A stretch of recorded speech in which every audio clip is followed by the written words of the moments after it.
All right, here we go. Let's get this. Ryan, how you doing? Let's get a split screen. Dr. Shiva, so good to have you on the show. A biological engineer and presidential candidate who is not mincing words about some of the other, servants of God's chosen lunatics there. I heard what you said about their affinity for Zionist appendages. I think that was pretty much spot on and a fresh bit of vocabulary that people needed to hear. So thanks for coming on. Yeah, well, I mean, we're living in a very interesting time where we have two things going on, Ryan. We have people who are openly fascist, censor people, and then you have these, frankly, bullshitters like Trump and Vivek the Snake and Booby fucking Kennedy. And you have both phenomenon taking place. And none of these people, the common thing is none of them are working people. None of them have actually worked a day in their lives. They all come from above. So they have no understanding of everyday people's lives. And this is all a game to them. And so when I said they all suck Zionist cock, it's a very, very reality that every working person, what they would call from, for I grew up in New Jersey, you say? And we're living at this time where the United States has been literally dominated and in many ways hijacked by Zionism. And you don't have to be Jewish to be a Zionist. This is something, yeah, of course. It's a political ideology. Well, most Zionists are Christian Zionists. And what's happened is literally the Zionists out of Israel have made a very, very, and this is well documented, have made a significant effort to literally engineer themselves into all the evangelical groups all over the Bible Belt in the United States. So you have all these very hardworking people who are frankly very, very ignorant who get joined into these cults. And that 70 million group of people are the ones that the very conscious Zionists use to manipulate U.S. policy. And that's what's taken place. So you have this fool, Mike Johnson, who's now the second in line to become president, who is the Speaker of the House. And if you look at the first proclamation he did, was he said, we must all defend Israel. And then the second proclamation. And only 10 people opposed it. Right. And the second proclamation, and 97% of the Senate supported it. And the second proclamation he did was, by any means necessary, we should take out Iran's ability to have nuclear weapons, including supporting Israel. So it's like you can go to any country, you can blow their stuff up, and you can violate all sorts of international laws, and this is all acceptable behavior. And so the United States leadership has become a criminal organized crime factory. That's what it's really become. Yeah. And it's sort of fascinating that I'm the only viable presidential candidate who will be so vituperative and vociferous on this. I mean, the other fool, Cornel West, he's a doofus that they bring out every 2 to 3 years to say some stuff, and then they send him back to Princeton. And the other aspect of this is those people opposing Zionism from a very liberal standpoint. A lot of these quote unquote liberal Jewish Zionists out there protesting, you have to really recognize that they've been doing this racket as far as I remember since 81, when I used to be involved in many of the big protests, is they always control these protests and all become ceasefire now, peace now. We don't want to have our hands involved in this, right? Yeah, because that's worked for 40 years. Yeah, it hasn't. And it's about them. It's not about the Palestinians, it's about them not feeling guilty. And ceasefire really means, as I said in that video, ceasefire really means we're going to take one step back, which is Israel, and then we're going to go 2 steps forward. 1 step back, 2 steps forward. So yeah, they have to stop bombing people so that they can bulldoze more homes and annex stuff. I think it's a little deeper than that. You see stuff like this, you're on the white side or the right side of history. I assume that's a real sign. You never know anymore because of AI. You can't tell the difference, but it's you don't see huge protests for the 1,300 people killed in Sudan in the last 3 days. You didn't see huge protests for all the Iraqi and Yemen babies that were starving to death slowly, the war of Saudi Arabia and Yemen. You don't see it about the Congo. It's because when it's brown on brown or black on black or some mixture of that, they don't care. You didn't see when it was Ukraine and Russia, whatever. No huge. In fact, they supported making that war worse. But with Israel and Palestine, you'll have the left will accidentally come down on the right side because they identify with the loser. And so in this case, Israel's the more powerful party, and so they hate them. It's because it's like white colonialism or whatever. They're describing a biological explanation for why a state is behaving the way they do. And so, like, it's not has nothing to do with their genetics. It has to do with their government and their belief structure. Well, we see that a lot. To the left, it just sort of you saw it in Syria. They sided with the rebels, with ISIS, because they're losers. And they sided with Ukraine because they're the loser. They just see who's the weaker party. That's my team. There's no principles involved. It's just a vehicle to exercise their own hatred and prejudice towards race, success, capitalism, whatever. They hate anything good. And that's why I don't like it. Is like I'm absolutely pro-Palestine. I got a boycott Israel flag that I personally made. They're definitely in the right. They've been abused more than almost anyone. And yet you see all these communists and stuff and left wingers running out there and acting like this is a racial conflict. You have another group that acts like it's a religious conflict. It's neither. This is a conflict of power. And the Zionists, Jewish supremacists, God's chosen lunatics, whatever you want to call them, they're going to keep doing what they're doing as long as the U.S. enables it. And to Israel, a line from you: if you want to end the occupation of Palestine, you first have to end the occupation of the U.S. government. And that's something also echoed by Pat Buchanan. I think he said Congress is Zionist occupied. So how can we end the occupation of the American media? So let's just let's, before we go there, I want to sort of just go a little bit deeper into what you just talked about, Sure. Ryan. Is this so? This left and right division. One day, if you'll find people, a lot of people, 57% of people voted for Obama, who also voted for Trump, right? Mm-hmm. And then people who were into Trump then thought they would go to Kennedy, right? And then people who were into Kennedy thought they would go into Tulsi Gabbard. We have a guy, we have a global movement, Truth, Freedom, Health, and I want to talk a little bit about that. But we have a guy, it's a very funny quote. He goes, first I followed, Obama, right? And then I was going to go for Sanders. And then I supported Trump. Then I almost became another abuse victim, and I was going to go with Tulsi Gabbard, who's a warmonger, right? And so what's happened is, without a theoretical foundation to really look at the world, theory meaning capital T, not lowercase t, which means a framework, people are always going to be jumping from one bed to another. You see this fool, Jackson Hinkle. I mean, overnight, he gets 2.2 million followers, and the fucker is promoting Trump. Trump is a fucking Zionist, you say? So you have this left-right divide. Well, he's like 23. Yeah, but I'm saying, how does he overnight get 2 to 3 million followers? Because he is anointed to go own the Palestinian issue and mix it all up with MAGA communism, talk all sorts of shit, sort of a big samosa of a smorgasbord of political nonsense, but ultimately drive the views to Trump. You see, who's one of the biggest. And he's favored by algorithm because a lot of the new accounts that are pro-Palestine that just suddenly they've blown up. They all just learned about it this year. And the old school stuff with, Norman Finkelstein and Allison Weir and Grant F. Smith and Scott Horton and these people, Gideon Livy, these people have been talking about this for decades. They didn't get the push. And I'm glad new people are talking about it, but I thought it was weird. It's sort of like they want the novice to be the head of the argument. And those are the ones that will get picked to go in debates and stuff. I'm like, yeah, don't debate something you learned yesterday. Well, yeah. So I think we need to step back and say, what is the foundational theory that you use to look at the world? This is a very, very important piece. What is the framework that you use to observe the world? And then there are various models, right?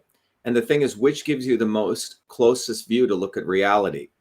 So you had this model called, classical liberalism, right? You had things called German materialist philosophy, right? So if you look at the arc of human history, it's been people attempting to figure out how you get more liberation, freedom from the time of slaves. And so this has been a long process that's taken place. And it's gone through various mistakes, but most of it has been identified by philosophers, theories, okay? So even the entire American Revolution was based really on classical liberalism. And the idea here was that the government, that the state exists to make everything really cool, right? It's going to work out everything. It's going to be the concept of John Locke's social contract, right? That was this thesis that we're going, okay, you don't have certain things, I have more things than you do, but instead of us going to war, we're going to have a social contract. And the concept of the state comes as a result of that. And that was really, what classical liberalism is. And when Adam Smith, and at the time when Karl Marx comes into being, right, then the model was, okay, the state actually doesn't exist to make everything hunky-dory. It actually exists to perpetuate class antagonisms. So Marx got some observations right, but he wasn't able to project into the future. There's a lot of mistakes he made. So he's good at identifying the problem, but his antidote was even worse. Well, 99% of his stuff was actually retrospective, and this is what people don't understand. Only 1% of it was looking into the future, and he made mistakes. But nonetheless, a lot of people who have not read his work, or Adam Smith's work, or John Locke's work, or any of these, they were actually, believe it or not, from the classical liberal tradition still. Lenin's work really said that we need to smash the state. The state must be removed from this equation. It was getting more into sort of the libertarian model, believe it or not, okay? The concept of Soviets was decentralized. But many of the mistakes that were made, including by John Locke and all these guys, it was all based on philosophical thinking, right? A theory of how the world was, not based on physical laws. It was only in 1957 with the work of Ilya Prigogine and in the subsequent stuff that I've added to more recently in system science, that you find out that there is a foundational set of engineering principles that drives the world. And this really came out of the 1900s. Now, those principles have existed, actually, believe it or not, in ancient systems of Indian and Chinese and yogic science for tens of thousands of years. And there is so there is a way to understand the world. And, if you study engineering science, there are 9 foundational principles of intelligent systems.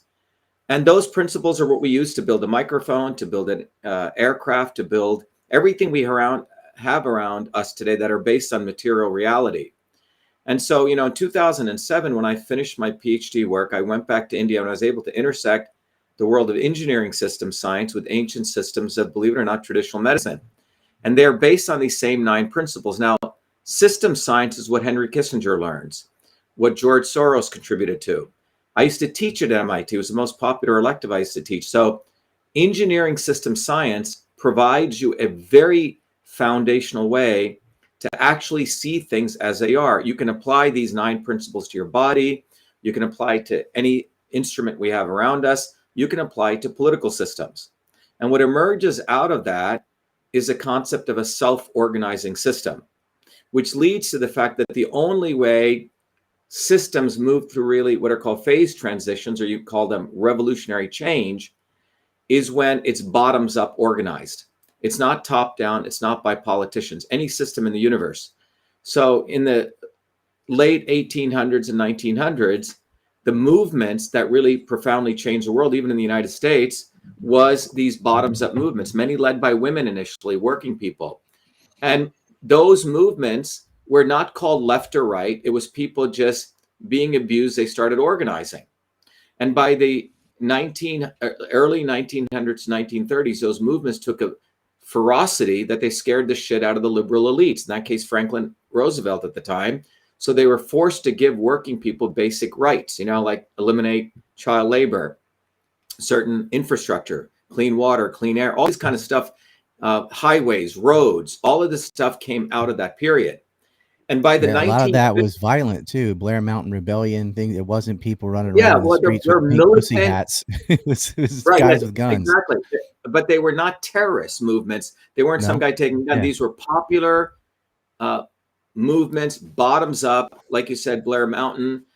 You can look at the Haymarket events where 4 American workers were hanged. After which it was strikes. But May Day came out of 4 American workers who were hanged, and overnight it was branded as a communist movement. So what happened by the 1950s was McCarthy, the right wing, branded all of these movements because they use the word workers unite, which is a term that's existed long before Karl Marx. And they said, oh, all these people are communists. So they did the Red Scare.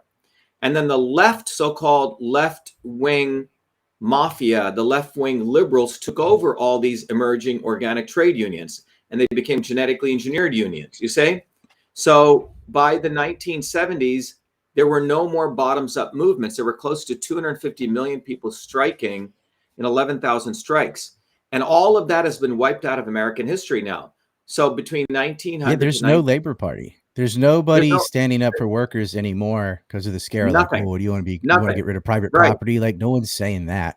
We're just talking about simple workers' rights, because the left, which used to, at least in the way it's branded to people, be like, oh, we're anti-corporation and we want to help the working man. Look at how It's much just they words. bent over for big pharma and like, shut up and trust the science. You want to kill grandmas.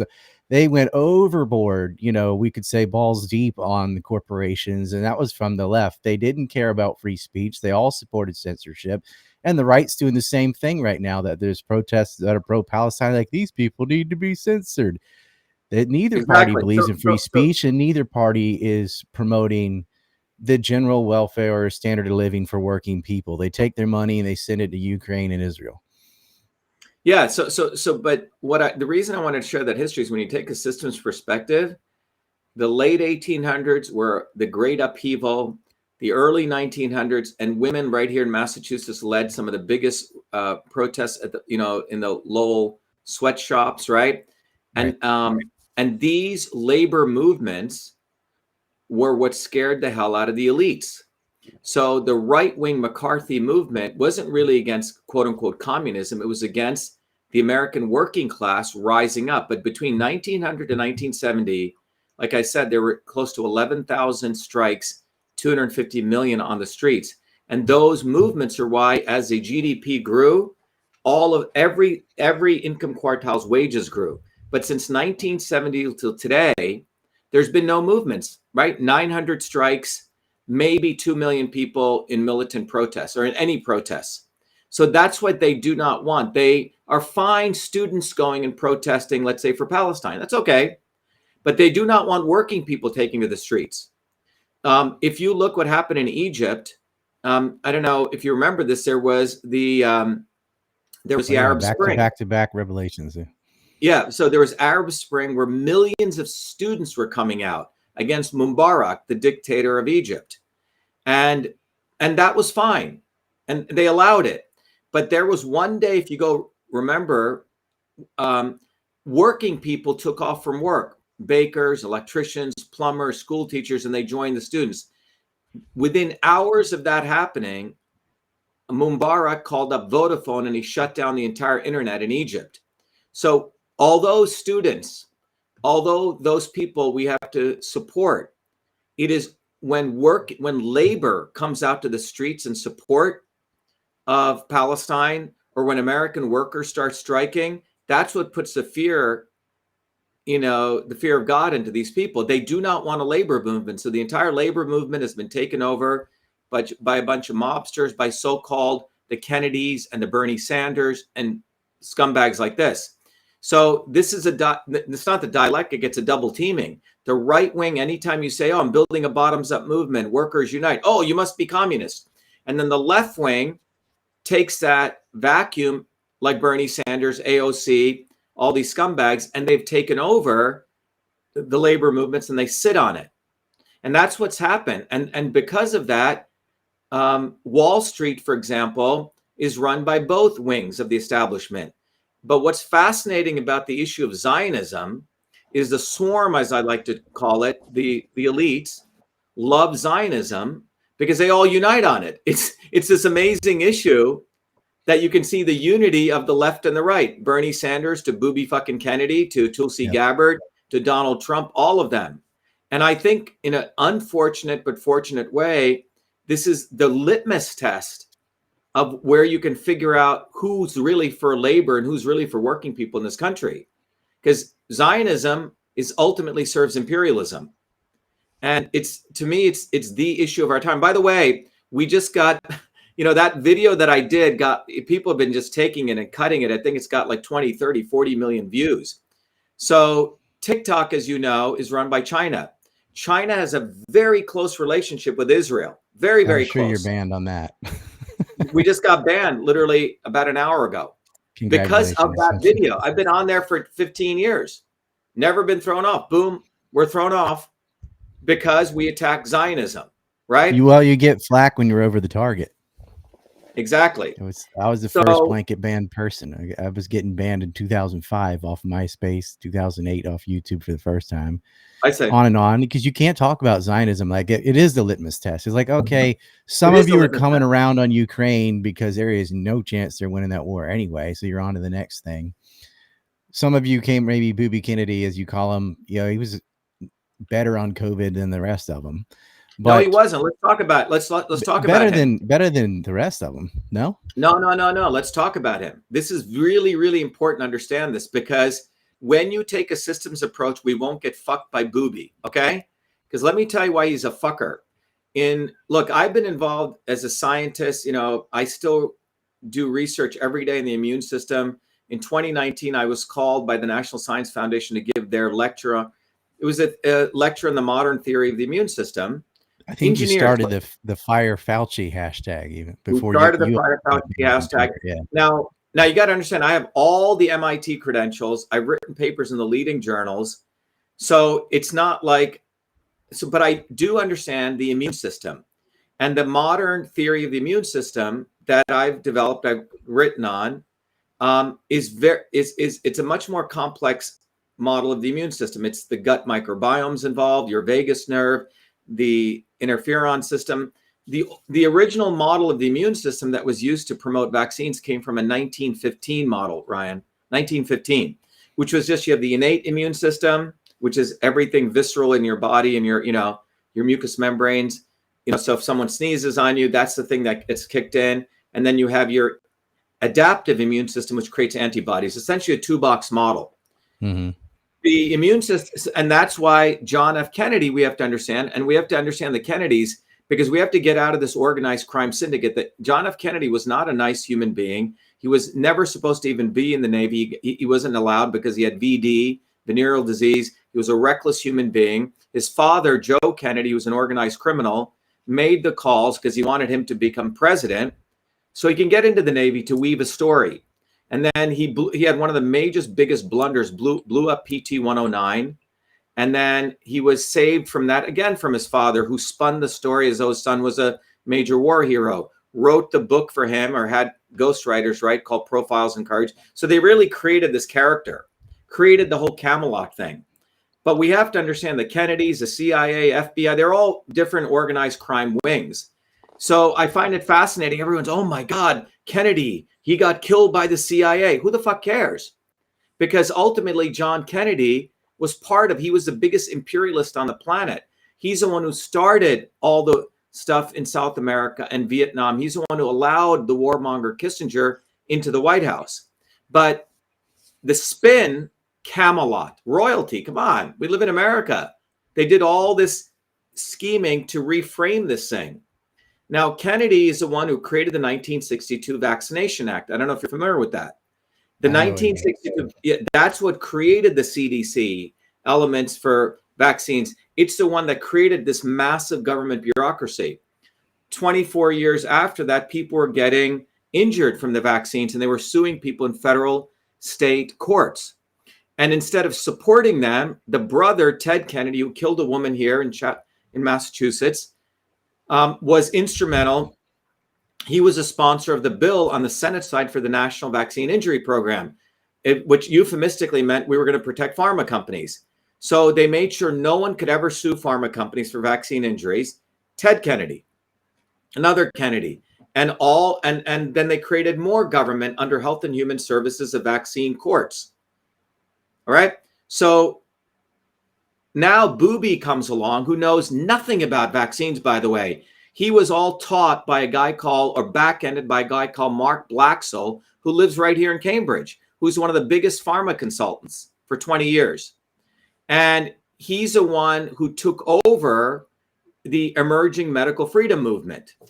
And what they did was they said, okay. And if you look at Kennedy's, so when I got into the medical freedom thing as a scientist, we ran the biggest protest, Ryan, in New Jersey, where we stopped the vaccine mandates. This is in 2019.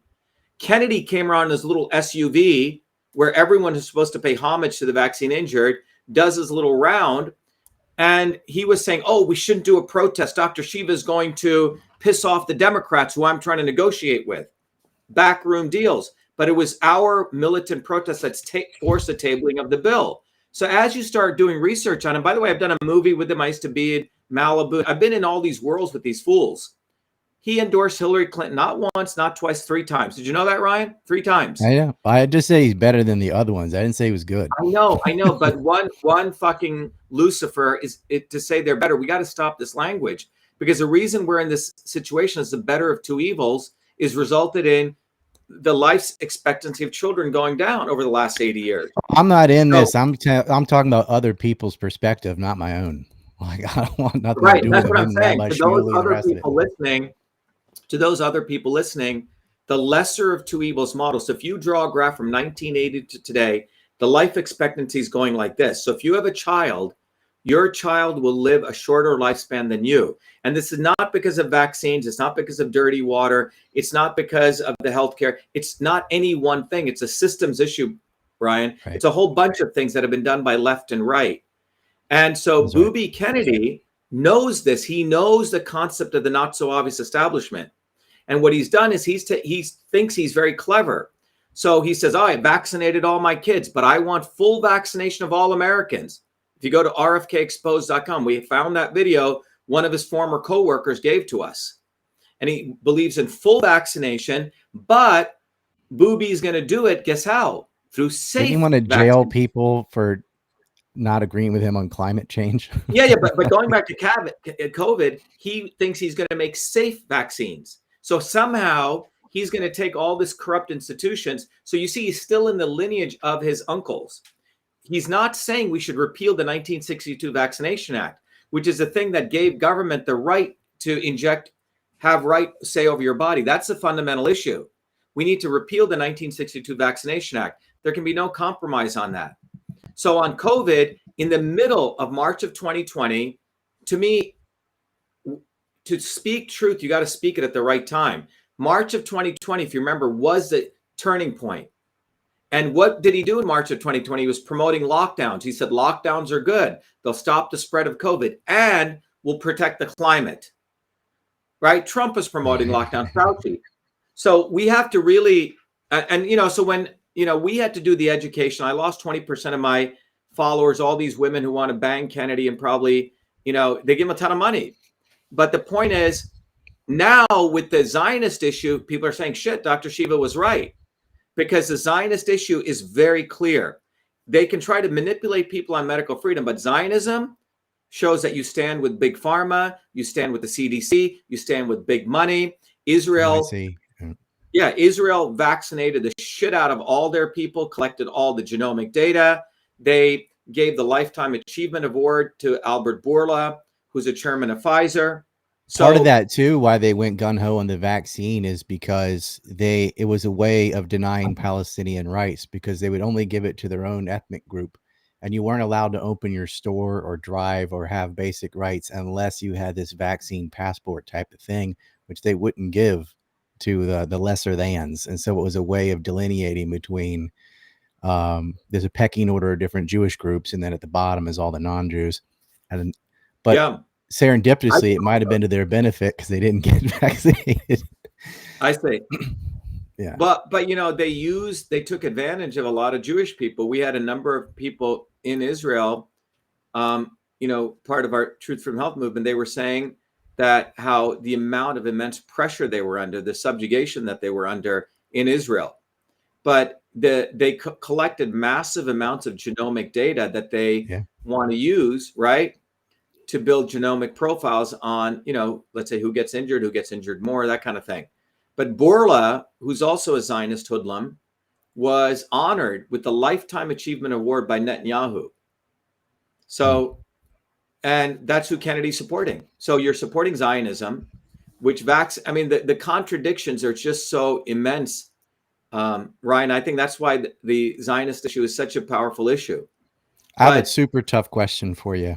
yeah, Of the presidential candidates, we have over here what we call the Gafi meter, GAFI. It means grabs ankles for Israel. Besides Nikki Haley, because she's clearly the winner, who is the second worst on the Zionist issue? well, so what I'm saying is, I think we have to answer this very, very appropriately. Nikki Haley, at least you know where she stands. She's very direct. She wants to butcher all the Palestinians. But so does Vivek the Snake. So does Donald Trump. So does, DeSantis. He's equally on that side. It's almost, I'd rather know, as Malcolm X said, she doesn't try to hide it at least. Yeah, she's out in the open. She's a fucking Zionist. But Vivek the brown-nosed brown, I mean, they created that guy to literally, they said, shit, Dr. Shiva's getting all these views. Let's go find a brown-skinned Indian guy. The guy literally comes out of nowhere, a Manchurian candidate, complete fucking bullshitter. Someone should slap the shit out of this guy. Think about what he did. He goes and raises $5 million. You know the story, right? Tell everybody, though. Everyone should understand this. What a piece of shit this guy Vivek the Snake is. He's a piece of garbage. And he's talking about corruption. I mean, a slug could expose the corruption of Nikki Haley. That's easy. People have been doing it for 20 years. Such low-hanging fruit. It's such fucking low, and he's not doing anything major. Oh my God! And all these stupid idiots. It's the Benicide Shapiro tactic. Like, let me make myself look good by just bashing on the most irredeemable fool that doesn't even know exactly. But then you have this dude Patrick Bet David and Charlie Kirk jacking off on each other. Oh my God. And Vivek the Snake. And I'll tell you about Patrick Bet David. We'll come back to him. But anyway, let's talk about what this guy did. First of all, I'll give you many things. There's a post I did with all of this. First thing, he's got $2 million in the bank. After, he goes to Harvard, hangs out with his hedge fund guys, then gets accepted to Yale Law School. And he's against affirmative action, but yet applies for an affirmative action grant. While he's got $2 million, gets the grant, accepts it. Okay. Total scumbag. That's as bad as what Elizabeth Warren did. All right. Then it gets even more a little bit worse. Like, at least he belongs to the group he claims. Not even. Yeah. She can claim 1,000th, right? But remember, that would be like all Caucasians. Yeah. Brahmins are the elites. Brahmins are the elites. It'd be like anyway, it's the elites of the Indian caste system. All right. But it's for people it's a need-based scholarship, right? So he hid the fact he had $2 million he had made the year before. Quite extraordinary. That's a fucking scumbag. Let me give you another one. He gets his hedge fund guys together, because that's all these guys do, Ryan. They don't work like you or I. All these guys network all day. That's how they make their friends. He gets $5 million from his friends, goes to one of the biggest pharma companies in the world, GlaxoSmithKline, okay, and buys a drug that had failed for Alzheimer's. Now, this drug had not failed one time. To people who understand how clinical trials work, pharma companies invest hundreds of millions doing research on a drug in the test tube, then they do it in animals, and then they have to take it through human trials. So he takes it. So GlaxoSmithKline, GSK, you can look it up, took this drug through clinical trials, and it failed, Ryan. Failed once. They said, oh shit, it doesn't work for Alzheimer's. Let's try it for another disease, Parkinson's. Failed there. Then they tried it for dementia. Failed there. It failed 4 times. All right. So he goes to GlaxoSmithKline knowing it's a useless drug, but knowing Alzheimer's is a big area, right? Buys that drug for $5 million. It's a failed drug. And gets all their clinical trial data, which showed it's failed. Has his mother, starts a company with his mother, who's a doctor, has his mother re-review the clinical data and reframe it, which is called a completer analysis. What's a completer analysis? It means you throw away all the data where those people who didn't complete the clinical trials. And obviously they didn't complete it because they had side effects. Right. And then you say, oh, the drug was very successful. And then you go on to NBC like a fucking used car salesman. Every time I hear that guy talk, I want to slap the shit out of him. He sounds like a used car salesman. He looks like he went to charm school or something, and he figured out how to pretend to be interested. It's just like, oh yeah, oh, let me write this down. Oh, he puts his hand on people's shoulders and yeah, and like, it's so fake. It's disgusting. I know, man. I know, man. Ryan, but you it's nailed better it, than man. DeSantis. Someone like, hi, I'm Stephanie. Okay, and he just keeps walking. Right. These people are so detached, so divorced from reality. They've never interacted with normal people in their life. So sheltered. And that's what we have. Out of 300 million people, we get a bunch of snakes up there, as you said, like in a circle. Let me finish what this guy Vivek the Snake did. Yeah, go. Keep on going. Bash him all day. Yeah, he has his mother. No, but your observation that you made is right on, man. They don't have any connection with everyday people, so they have to go to charm school to be quote unquote everyday people. But those of us who are everyday people, we want to slap the hell out of these guys because you see what scumbags they are. They're just manipulating people. So anyway, he has his mother redo the data. Okay, redo the data, and voila, she has data now saying it's a great drug. Now, in science, look, I've published in the leading journals in the world. To get published, I mean, because I do real work, I don't have friends in the publishing industry. So it'll take us 3 to 5 years to get something published, Ryan. And there's 3 levels of publication. The highest impact journals, and then you have sort of the second tier journals. And the lowest form of publication is called a poster session that you do typically for an undergraduate, okay? It makes them feel good. They get to present where they put up a poster, okay, in a big open hall. So his mother gets a poster session with his data, which is like, you know, like morons do this, poster sessions. And using that poster session, they say, oh, we presented this at a science conference. That is what they use to market the drug. Total scam. And guess what? It's a long process to get something legitimately tested, clinical trials published and all that. I didn't go through that, but I used to teach at Nishimoto Chemtech in Japan, and so I would help them either translate or learn how to do presentations in English. So because of that, I got to see all of the whole process too. And I was like, wow, it takes a lot of testing and this and this. It's a lot of effort. And but the key thing is this drug had failed 4 times after all that effort. So he gets his mama, right, to redo it, and she owns equity in the company. Of course. Using this bogus bullshit, they take the company public, raise millions and millions, tens of millions of dollars, and he still needed to do a clinical trial, what's called a phase 3 of this useless drug. Does he do it right away? No, he waits 2 years after he cashes out. And then he does a clinical trial and it fails. And the stock price drops 99%, Ryan, 99%. And in April of 2023, before they changed the name of the company and then they shut down the company. This is a fucking scumbag. This is not a guy that innovates. It's not a guy that's ever made Will any of that be brought up on the debate stage? No, because nothing. It's like, well, if you tell on me, I tell on you sort of situation. Tucker Carlson doesn't bring it up. Glenn Greenwald doesn't bring it up. All these dweebs, of course they know.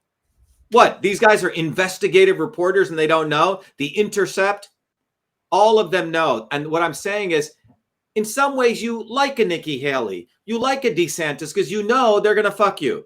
But this motherfucker is, as Malcolm X said, a fox, okay? Yeah. As Malcolm X said, the blue-eyed devil, okay? That's what this guy is. He's a Brahmin, brown-nosed motherfucker. And everyone should understand, if this guy's doing this at 35 or 38 years of age, the swarm has trained him well. What kind of motherfucker is he going to be in another 10 years? Pure evil. That's what he is already. He reminds me of the IR majors at William & Mary. These people are just dead behind the eyes and just do anything to manipulate someone else and go around and practice it and stuff.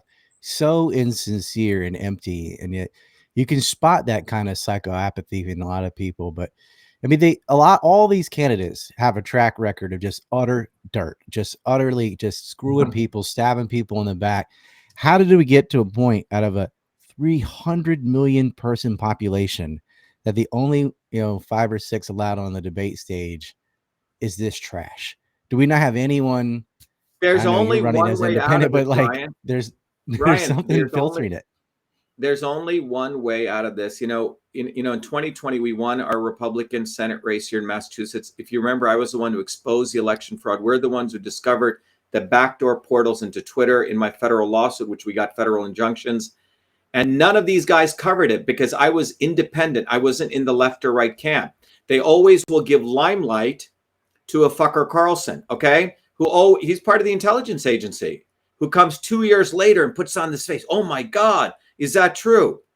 And if people don't know what happened in 2020, in September of 2020, we won our Senate race, but they cheated the election.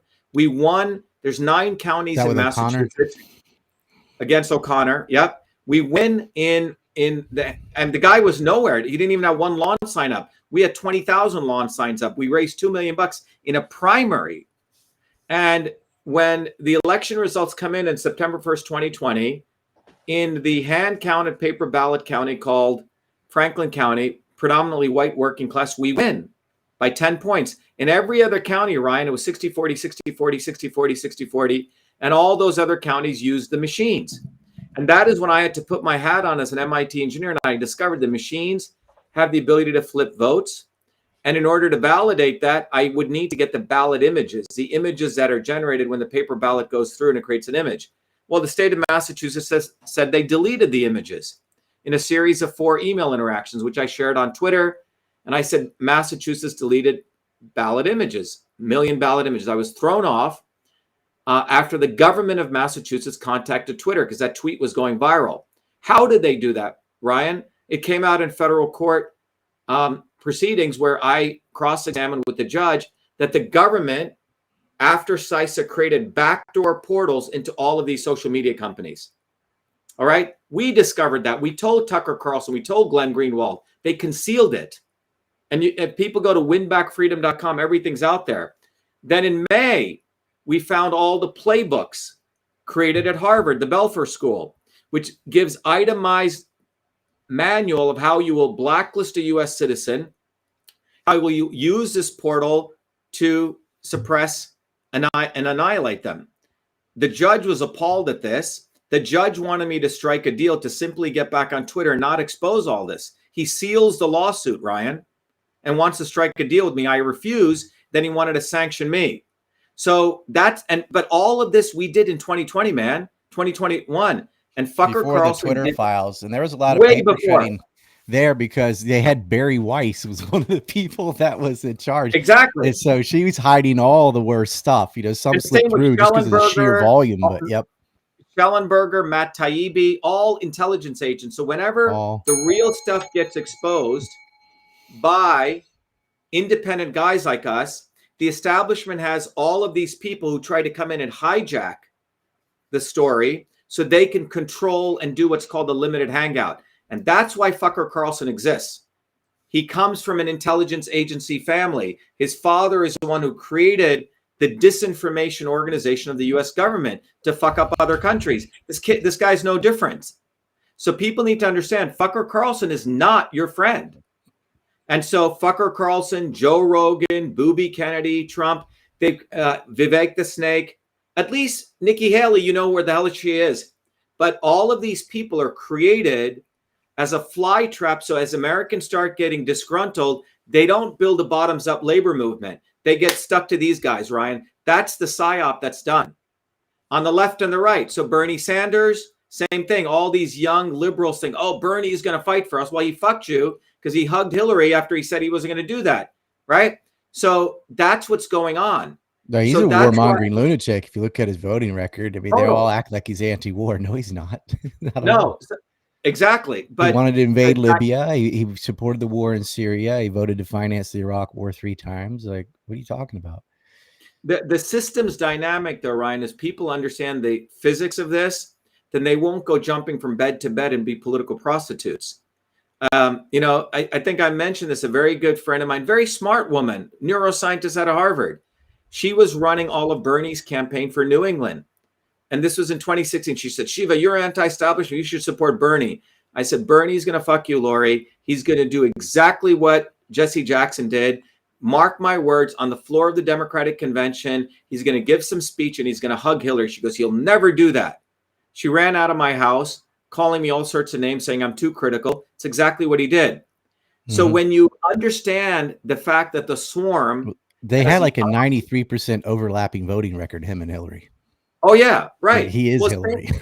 Right. But what I'm saying, that's true of all these guys. Go look at Tulsi Gabbard. Really go look at her. She claims she's against war. Zionist. She's a fucking Zionist, but she right after 9/11, yeah, let's go bomb Iraq. Right after this, let's go support the Palestinians. But you see, they're Orwellian because they're literally who they say they're not. But they say all the right words. They're given access to Fox News. So anyone who's on mainstream media, even who's controversial, but on mainstream media, they're part of the act. They're the theater. They're part of the Shakespearean play. And once Americans understand this, Ryan, and they realize, fuck, that's when they're going to realize we have to build a bottoms-up movement. I have to get out. I have to hand out a flyer. I have to understand the dynamics of this. And it's not a sexy thing, but for 70 years, we have not built these movements. And that's the only way out. They're taught to have like the leader on the hill instead of a collective push like Gore Vidal or oh my gosh, his name. People's History of the United States. You know what I'm talking about. Not Gore Vidal. Yeah, Gore Vidal said some good shit, but he was your neoliberal elite. Okay, so they wouldn't get their hands dirty. So that's why, Ryan, when I figured all this shit out from a scientific standpoint, from an engineering standpoint, we realized, and I've known this since I was a kid, when I was at MIT, I used to organize massive protests because I learned that it was bottoms up movements. And that's if we Howard keep Zinn. What's that? Howard Zinn is what I was thinking of. It's like, but it shows the labor movement was a series. It's not like some hero that's like everybody this. It was just lots of people, lots of women, like you said, lots of just everyone at once working, chipping away at it, not just some sudden blow. It's a movement and it's collective. It's collective, but it has to be from working people actually work for a living. Look, I used to know Chomsky, okay? When I was at MIT and Zinn and all these guys. The problem with all these guys is they're intellectuals who are in academia. They can analyze something, they can tell the truth, but rarely do they take action in a significant way because they're not going to have their cozy jobs in academia. And this is the problem with academic intellectuals who just live in ivory towers. They're not. So it's ultimately working people, engineers, plumbers, electricians who have to survive. When they get involved in a movement, that's what they don't want to happen, Ryan. So they want to take that vast majority of people actually produce shit, and they want them 1 year saying, oh, vote for Obama, hope. Okay, we used him for 2 years. He saved the big banks for us. Now we need someone to save big pharma. Let's bring in Trump.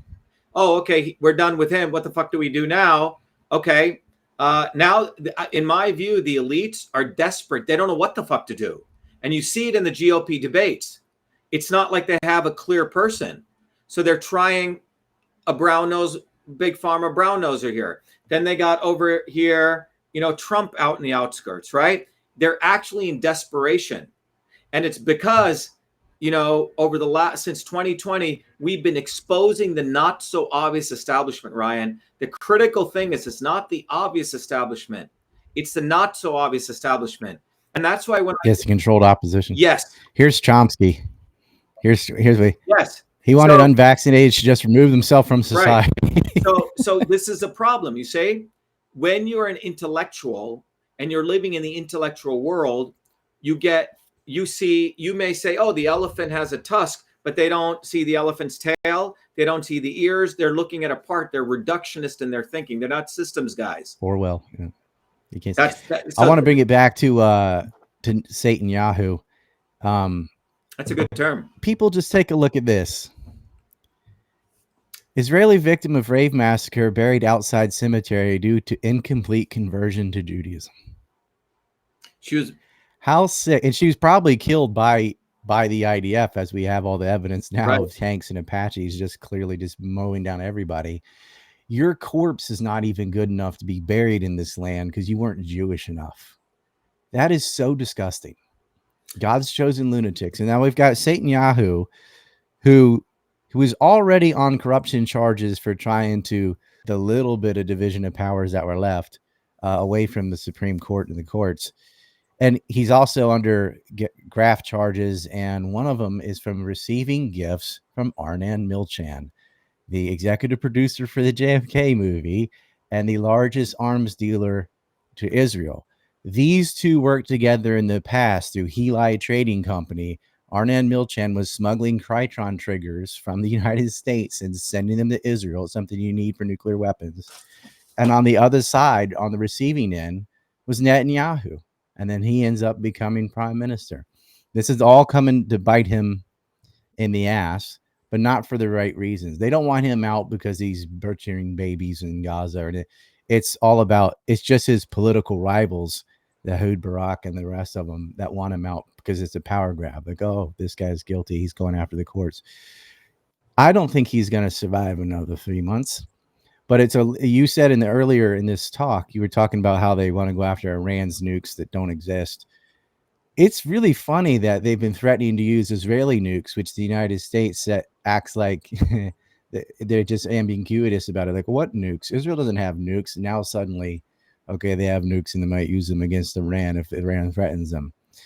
Everyone needs to know how Israel acquired its nukes and its nuclear material, and it was through theft of the United States. And that is another reason. It's through theft, and it's also through a very deep alliance that we all knew in the 1980s, Ryan, with South Africa.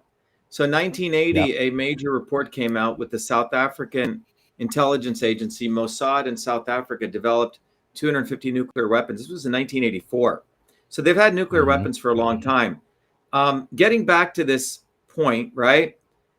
If you look at the timeline, and there's a long timeline, and it's really not that long. It's about 80 years long. Everyone needs to know that this is very, very simple, but it cannot be overemphasized, that Zionists and Nazis work very, very closely together. They were collaborators. Zionists were capital imperialists. They wanted to have a land where they could send a lot of wealth over.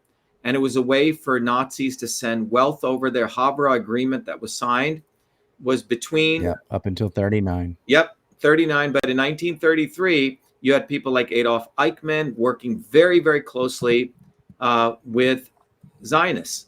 And they perpetuated anti-Semitism, because then they would go to the Jews and say, see, why are you here? Because what was happening was Jews... It was more than that. They actually did false flags like Levant Affair and Magic Carpet, where they would physically attack diaspora Jews to scare them into moving to Palestine. Exactly. I got to go real soon. I just want to play this 1 minute clip. Okay. Here's our definition of Zionism on the Anti-Neocon Report.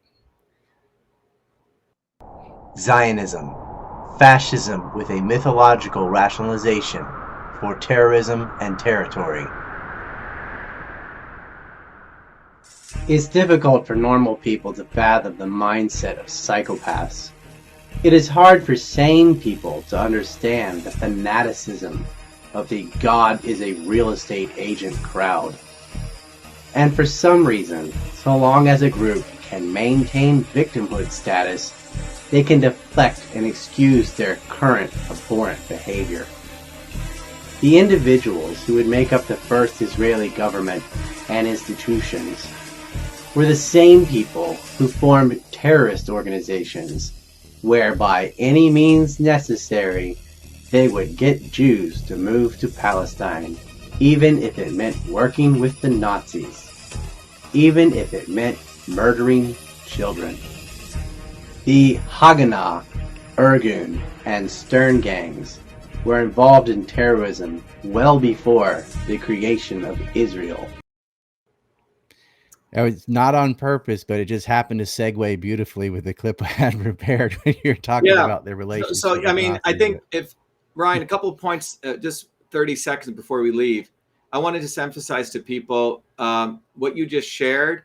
Everyone should go do their own research on, because when you look at Irgun and all these gangs, the Zionists and Nazis collaborated, and they hated Jews. They destroyed and they butchered and they disarmed Jews who were actually fighting fascism, which is what the anti-fascist movement in Europe wanted to do. They wanted to oust Hitler, and Zionists backstabbed that entire movement. And every Jew who's a Zionist needs to get your head out of your ass.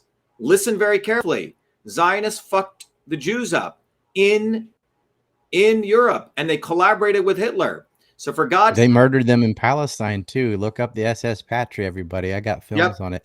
I really got to go. I have getting my visa for Korea, so oh really? Okay. Definitely want to have you back on. We could have done a 2-hour show, but all right, man. Dr. Shiva, people, tell everybody real quick how to support you. Where to find everyone, simple thing. Go to Shiva4president.com. I'm not going to ask you for money. I'm going to ask you to volunteer. I'm going to ask you to get a bumper sticker. These bumper stickers, 100,000 people see it on the back of your car. It's a good way to say F you to the Zionists. Okay, put it on the back of your car. 100,000 people see it. There's a flyer there. Go to the downloads, download it, become an activist. It'll educate people what's going on in this country. And then become a truth, freedom, and health warrior. Understand the dynamics here. Go to truthfreedomhealth.com. And thank you, everyone. John is co-streaming this. John, please play the video, if you're listening, John, of the anthem video, so people understand how to go to Truth, Freedom, Health. Thanks, Ryan. Be well, be the light. Best to you and your family, and good luck with your visa. We'll have you on again. Let's do it again, man. Yeah. Great. I'm really glad you shared that stuff. Okay. We'll be back soon.